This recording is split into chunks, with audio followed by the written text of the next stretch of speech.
Assalamualaikum warahmatullahi wabarakatuh.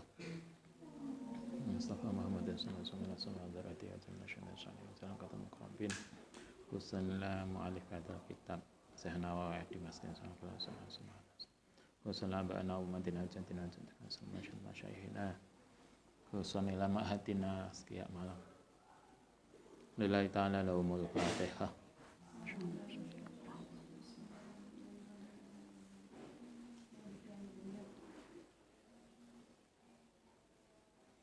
Bismillahirrahmanirrahim. Wa tariquhu fi tatyibin nafsihi bil afwi. Wa tariquhu itu dalane man fi tatyibin nafsihi ing dalam memperbaiki dirinya iku bil afwi dengan cara memberi pengampunan. Maksudnya salah satu cara untuk membuat pribadi kita menjadi pribadi yang baik itu adalah mudah memberi pengampunan. Jangan mudah dendam. Membuat dendam, menyimpan dendam itu justru memberatkan diri. Cara agar kita menjadi pribadi yang baik, tatyib, pribadi yang unggul, pribadi yang wangi, yang baik, itu adalah dengan cara mudah memaafkan. Karena itulah kenapa kemarin masih ingat kita itu kalau dihibah, kalau kita itu dijadikan objek hibah, itu andaikan kemudian yang menghibah kita itu minta maaf, maka kita disarankan untuk mudah memaafkan saja. Kenapa kita disarankan untuk mudah memaafkan? Karena itu justru akan membuat pribadi kita menjadi pribadi yang baik, tidak menyimpan dendam dan tidak menjadi pribadi yang menyimpan potensi yang tidak positif. Ayu zakira ento mengingatkan sepeman nafsahu ing awak dhewe man ana hadzal amra sak temene perkara iki iku qad rafa'a. Iku qad waqa'a, teman-teman, telah terjadi.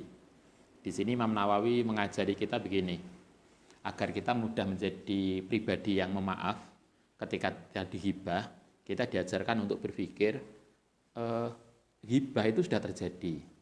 Jadi persoalannya sudah terjadi. Wala sabila, dan tidak ada jalan ila raf'ihi untuk menghilangkan. Jadi kayak kita punya saudara meninggal, masa ditangisi kan nggak akan hidup lagi. Ya sudah, diikhlaskan aja. Dengan mengikhlaskan itulah kita menjadi lega.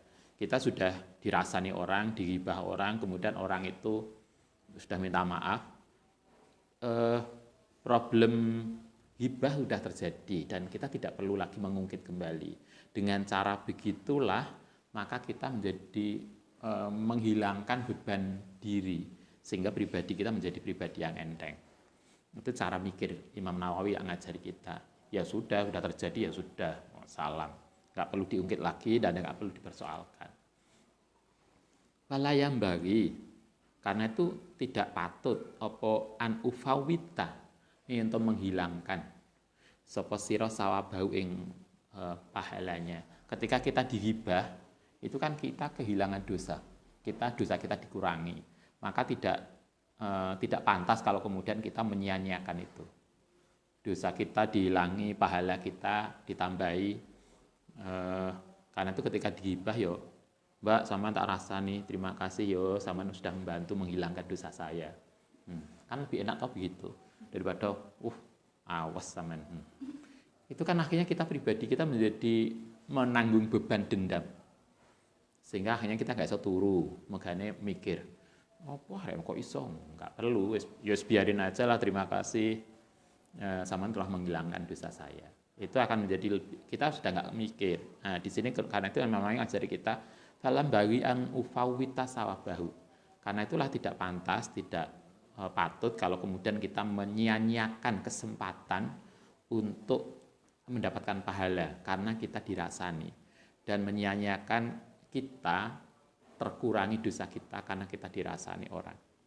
Wa khalasu akhihi, lan membersihkan saudara kita al-muslim. Waqat qala, lan teman-teman dawuh sapa Allah taala, laman sabara, maring wong sabara kang sabar, wa ghafara lan mengampuni.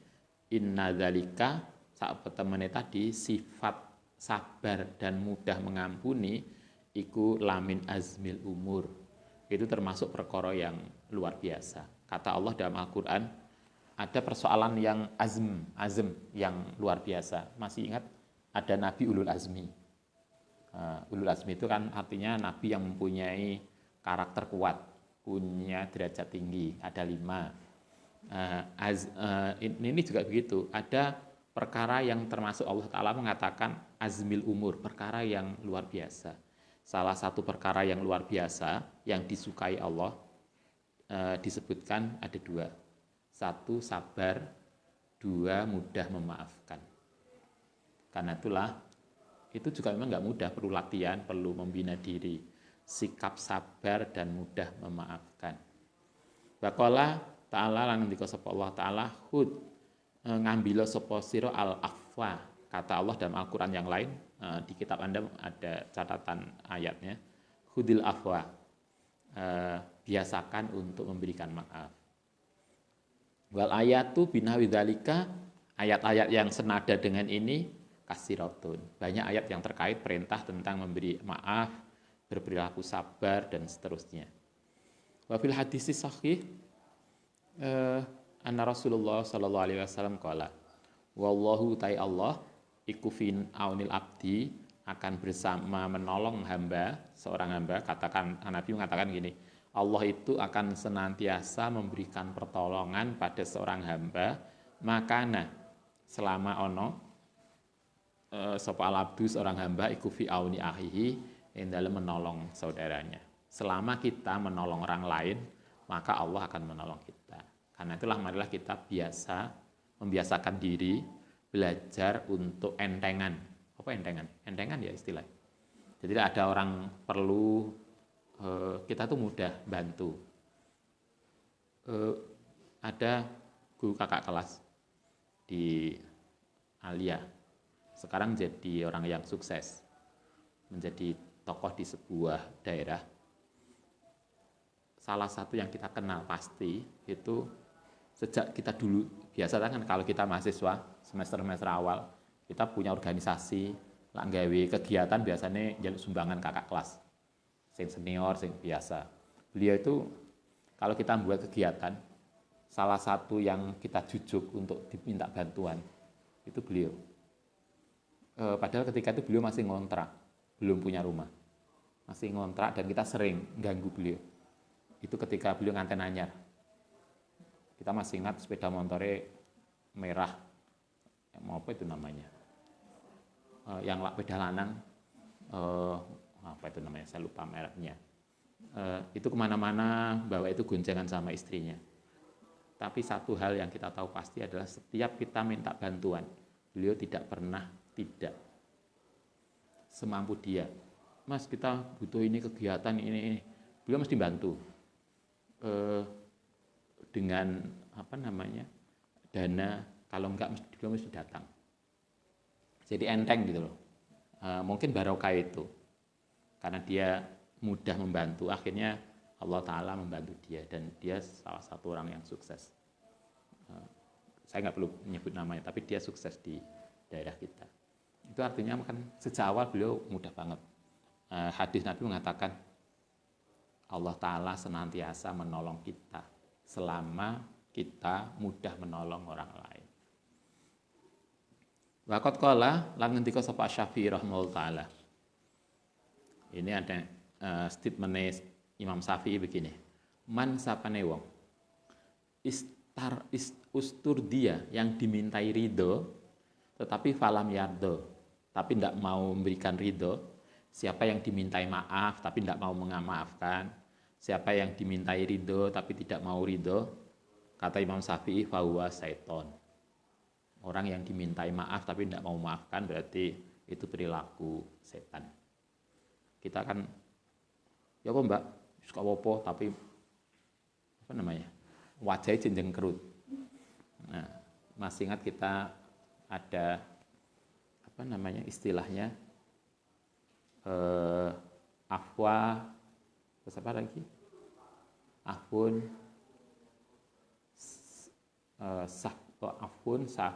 apa namanya? Yang pertama, afun, Terus salaman itu apa namanya? Ketemu. Kemudian ghafur. Itu kan ada tiga istilah yang berbeda. Yang pertama itu afun. Afun itu masih mau memaafkan tapi belum bisa melupakan dan belum mau ketemu. Ya apa Mbak, suka popo. Bisa ketemu Mbak? Enggak lah. Diundang mantane. Ya Mbak, tak sepuro Mbak, gak popo lah dia. Mau datang acara nikah? Enggak. Nanti dulu lah, besok-besok aja. Itu baru afun. Terus ada lagi di atasnya adalah kita mau maafkan, mau ketemu, tapi belum bisa melupakan. Ghafur, karena itu kita minta pada Allah kan tidak hanya afun tapi ghafur. Jadi kita itu dimaafkan, dihilangkan jejak kita yang buruk. Sehingga yo dimaafkan, yo mau ketemu, kemudian dihilangkan ininya, kesannya. Imam Syafi'i mengatakan siapa yang dimintai ridho tapi kemudian nggak mau ridho, memberikan ridho, maka itu perilaku setan. Artinya perilaku yang nggak bagus. Kila ini ada apa namanya nasid, ada syair. Syairnya gini, kilali kot asa ilaika fulanun wa muqamul fata alat dulli arun. Kultu kot ja'ana wahdasa udron diyatu dzanbi indana al-i'tidharu. Kilali disampaikan kepadaku kot asa, teman-teman menjelekkan ilaika maring sira fulanun. Pernah dikatakan kepadaku, Mbak, sampean dirasani wong iko lho. Ada teman fulan itu menjelekkan sampean. Wa muqamul fata lan para pemuda ala dzulli ing atase kerendahan, dzulli ing atase kehinaan iku arun. Terbuka kata nasid ini disampaikan, Mbak sampean iku dirasani iko. Ada orang yang ngerasani sampean, ada orang yang menjelek-jelekan sampean dengan terus terang di depan umum di sana. Apa jawaban saya? Kultu menyampaikan sapa ingsun qad ja'ana. Teman-teman datang nang kita wahdasa lan muncul udron sebagai alasan diatu dzanbi, sebagai diatnya dosa indana menurut kita opal idaru menjadi alasan. Ketika saya dikatakan Mbak sama dirasani, Mbak sama dijelek-jelekan orang loh di sana, maka saya sampaikan kalau saya dijelekan begitu berarti dosa saya hilang. Kan enak toh, nggak perlu. Sopo sing jelek no? Goleki, kan nggak perlu lo ngapain kita susah.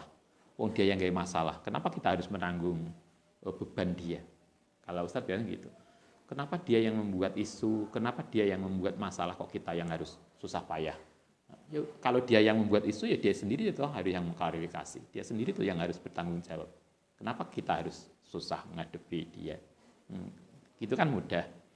Ya sudah, kalau dia enggak, artinya kalau enggak mau ini, ya itu berarti dosa saya hilang.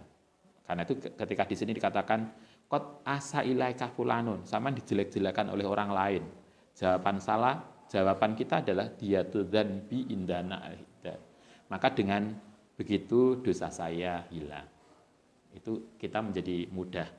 Wa hadza utai niku alladzi dzakarnahu yang menjelaskan kang mengingatkan sapa kita ing minal hasi saking mendorong alal ibroi ngatasi membebaskan anil hibati saking hibah huwa iku aswabu yang benar.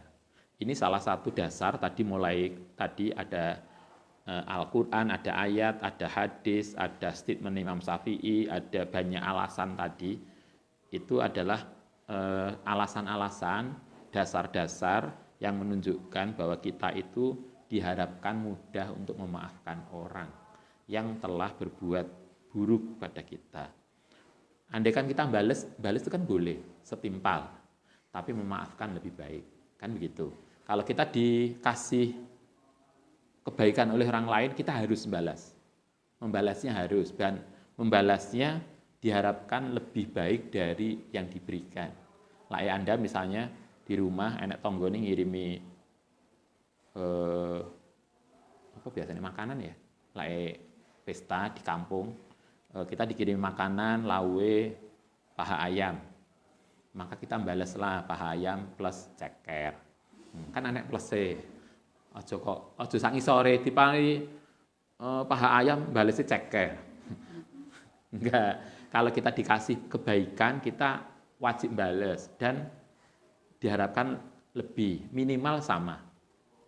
Nah, itulah dikasih baik. Karena itu ketika kita dikasih salam kan juga itu toh. Assalamualaikum, kita jawab waalaikumsalam warahmatullah. Anek tambahane, minimal waalaikumsalam. Lah salamnya agak panjang, assalamualaikum warahmatullah, kita ditambahi waalaikumsalam warahmatullahi wabarakatuh. Kan begitu. Kalau dikasih kebaikan kita balas lebih baik, minimal sama. Tapi lah dikasih sesuatu yang buruk, kita lebih baik memaafkan, walaupun membalas yang setimpal itu boleh. Misalnya kita dipisui, yuk ganti misuh yuk gak apa-apa lah gak kuat. Tapi ojo akeh-akeh, sama. Dipisui pisan apa biasanya misuh? Asui, otot. Biasanya apa? Cuk. Yo cuk dhewe. Gitu kan. Ojo kane dicuk ping pisan balese ping 3. Enggak. Loh, Kanjeng Nabi itu kan balesnya pernah toh? Kanjeng Nabi berjalan dengan Sayyidah Aisyah, kemudian Nabi itu kalau bahasa kita didoakan buruk. Kalau bahasa kita matilah kau. Itulah. Oh, Sayyidah Aisyah itu marah banget karena suaminya, nabinya dicaci maki oleh orang. Nabi enak aja balasannya ketika mati kau. Ya sama lah. Kan berarti podo mati nih. Kan gitu aja toh. Baliknya kan sama aja. Enggak perlu ngungkal berang. Enggak perlu. Didoakan buruk ya sama. Itu boleh. Kalau enggak balas itu lebih bagus. Ini hadisnya banyak, ayatnya banyak, di mana kita diajarkan untuk sabar dan memaafkan. Ini beberapa dasar itu yang kita bicarakan. Nah, kita itu titik. Sekarang kita lanjutkan. Wa amma majaa, anapun utawi sesuatu jaa yang datang, an Sa'id bin Musayyab. Adapun yang statementnya Sa'id bin Musayyab gini, la uhalilu, tidak akan pernah menghalalkan sapa ingsun man ing wong dolamani yang telah berbuat dolim sapa man ingsun. Wan Ibnu Sirin lam uharimha, tidak akan mengharamkan sapa ingsun ha ing hibale ngatasé man atau dolamani fa ahalaha, kemudian menghalalkan sapa ingsun ha ing malahu kediman. Innallaha ta'ala, sedune Allah taala iku harama, mengharamkan sapa Allah al-hibata ing ngatasé man. Wa makuntu lan ora ana sapa ingsun la uhalila li uhalila untuk menghalalkan sapa ingsun ma ing barang haram Allahu abadan selamanya. Fahada mongko utahe statement ini, statementnya Ibnu Sirin dan statementnya Sa'id bin Musayyab iku dhaifun, dhaif au ghalatun, atau statement yang salah. Diriwayatkan Ibnu Musayyab itu pernah berkata gini, saya tidak akan pernah memaafkan orang yang berbuat dolim pada saya. Ibnu Sirin mirip, kata Ibnu Sirin gini, Allah Ta'ala itu kan mengharamkan ghibah. Loh, kalau Allah aja mengharamkan ghibah, maka siapapun yang menghibah saya tidak akan pernah menghalalkan dia. Wong Allah aja mengharamkan, bagaimana saya akan menghalalkan? Kayaknya kan pantas, kayaknya kan bagus, tapi Imam Nawawi mengatakan fa'ada dhaifun. Statement itu diragukan kalau itu ada statementnya Ibnu Musayyab dan Ibnu Sirin. Atau kalau memang benar ada statement itu auholatun, itu mesti salah. Karena maknanya mestinya enggak begitu. Fa'inal mubri'a, alasannya adalah karena saat temannya orang yang memberikan membebaskan, iku layu halilu. Orang yang membebaskan, orang yang memaafkan orang yang ghibah, itu bukan berarti menghalalkan muharaman sesuatu yang haram. Itu beda. kita dirasani, kemudian Mbak saya mohon maaf ya, sampean sudah tak rasani. Kemudian nggak apa-apa Mbak, moga-moga dosa saya diampuni oleh Allah. Ketika kita memaafkan orang yang ngerasani kita, itu tidak sama loh hukumnya dengan orang yang menghalalkan yang haram. Itu beda. Karena yang menghalalkan yang haram itu biasanya terkait dengan harta atau perilaku-perilaku yang jelas. Misalnya zina itu haram, kemudian kita mengatakan zina itu boleh. Nah, itu yang menghalalkan yang haram. Tapi ini kan konteksnya adalah kita itu menggugurkan atau memaafkan orang yang berbuat salah. Bukan berarti kita menghalalkan sesuatu yang haram. Nah, itu Imam Nawawi. Wa inna mayuskitu aing pastine menggugurkan sapa man hakon ing tanggungan sabatalahu yang tetap lahu ketiman. Jadi kita memaafkan orang yang hibah pada kita itu sebetulnya adalah kita menggugurkan tuntutan ke dia, bukan berarti kita menghalalkan yang haram.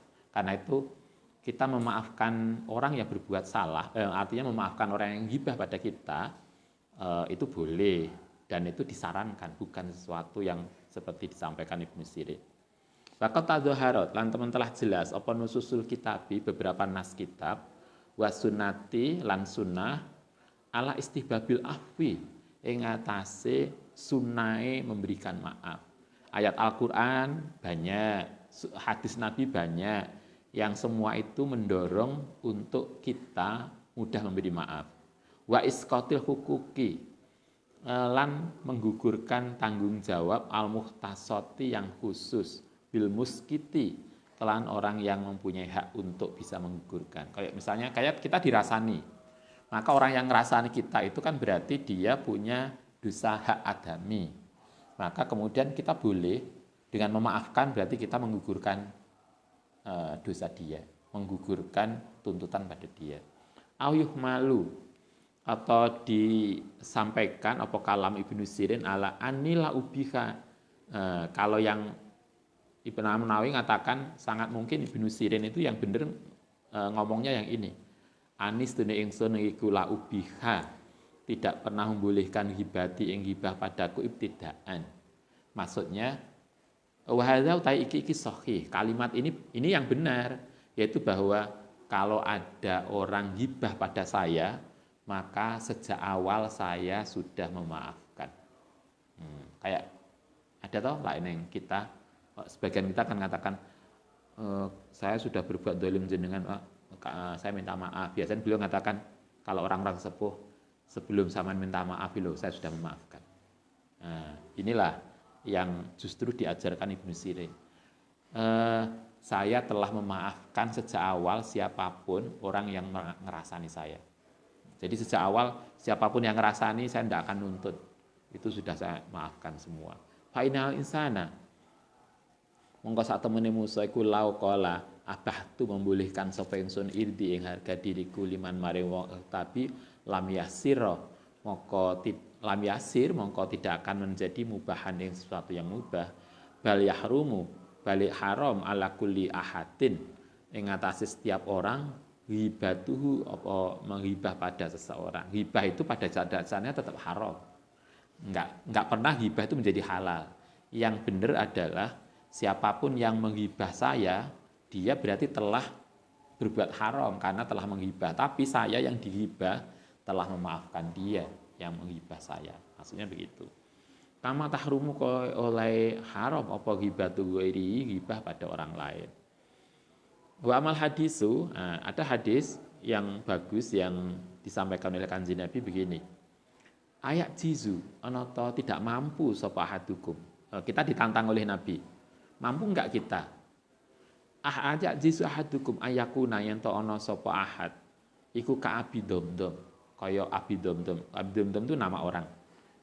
Kanjeng Nabi itu menantang para sahabat termasuk kita, bisa enggak kita itu berperilaku koyok perilakune Abu Domdom. Apa perilakunya Abu Domdom?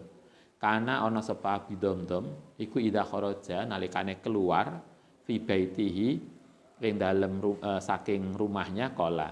Ini setiap pagi ketika pulang dari begitu keluar dari rumah dia mengatakan gini, ini sedune ingsun iku tasaddaqtu, telah mensedekahkan sapa ingsun biirdi harga diriku ala nasi ngatasé manusa. Wa maknahu ta maknane laat lubu tidak akan menuntut sapa ingsun madlamati ing orang yang berbuat dolim ning ingsun miman saking wong ing kedoliman yang terjadi padaku tadi biman saking wong dolamani yang telah berbuat dolim pada saya la fid dunya wala fil akhirah. Kata Abu Damdam begitu bangun keluar dari rumah dia sudah ikrar dalam dirinya setiap pagi, ya Allah, saya tidak akan menuntut siapapun orang yang telah berbuat dolim pada saya di dunia maupun di akhirat.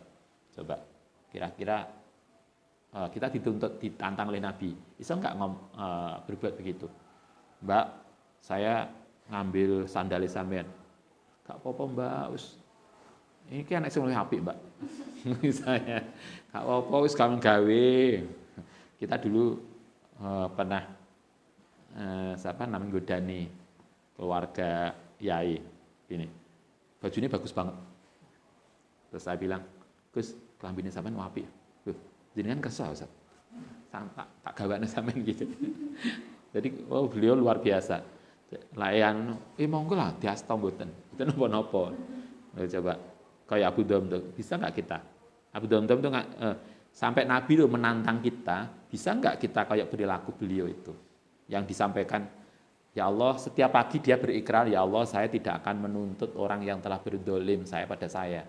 Loh, tidak nuntut itu di dunia maupun di akhirat, saya nggak akan minta apa-apa. Biarinlah berbuat dolim. Coba. Itu artinya hadis ini konteksnya adalah bahwa kita disarankan untuk mudah memaafkan. Sampai Abu Damdam itu memaafkan sebelum dimintai. Sehingga dia bilang, saya tidak akan menuntut apapun. Silahkan. Nah, kita kan, Mbak sepurone ya apa dhisik lah. Jelas lah.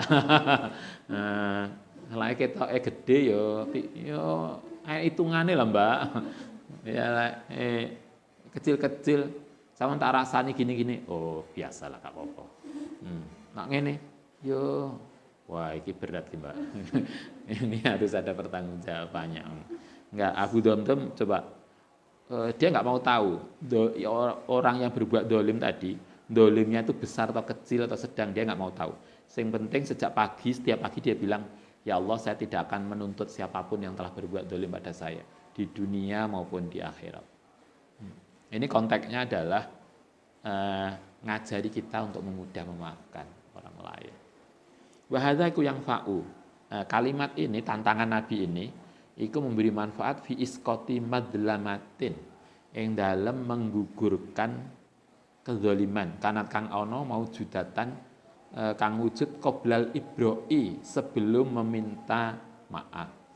Wa amama anapun tai sesuatu yahdus yang muncul ba'dau fala buddha mongko wajib min ibroi jadidin yang dalam minta maaf yang baru ba'da setelah itu. Apa yang disampaikan oleh Nabi kasus Ibnu Damdam itu menunjukkan bahwa kita sudah siap untuk memaafkan orang lain sebelum yang bersangkutan minta maaf pada kita. Sehingga kita menjadi tanpa beban.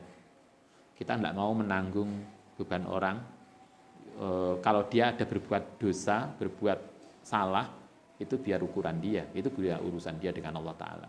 Tapi kita tidak mau menanggung dia. Sehingga kita tidak akan dendam, tidak akan menyimpan pikiran yang enggak baik. Apa yang kita, dengan begitu, kita menjadi pribadi yang tadi thayyib, pribadi yang baik, pribadi yang wangi, pribadi yang luar biasa. Baik, nanti kita lanjutkan besok bab fi namimah, mengadu domba.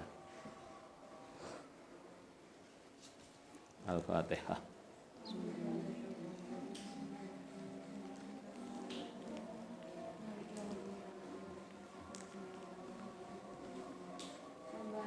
Fa'na bima